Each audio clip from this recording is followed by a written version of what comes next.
Juda ham ko'p ayollarning muammosini bilaman men. Bu terisidagi sellyulit, ya'ni g'oz teri. Yana aytishadi buni apelsin, mandarin teri. Buni ketkizish uchun juda ham ko'p harakat qilasizlar, buni ham bilamiz. Fitnesslarga borasizlar, antisellulitni maskalar qilasizlar, antisellulitni uhodli bor apparatni protseduralar olasizlar, lekin hammasi befoyda. Nimaga bilasizlarmi? Chunki buni sizlar sababini bilmaysizlar.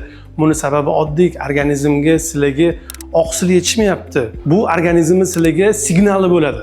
Demak, ratsioningizga oqsil qo'shinglar. Oqsil nima? Go'sht, tvorog, brinza, sir, tuxum oqi. Mana shu mahsulotlar demak sellyulitga qarshi ishlaydi va organizmga yetarlicha miqdorda kirgandan keyin sizlarda o'zidan o'zi sekin sellyulit yo'qoladi. Sellyulit o'zi nima? Teri osti yog' qavatini qalinlashib ketishi.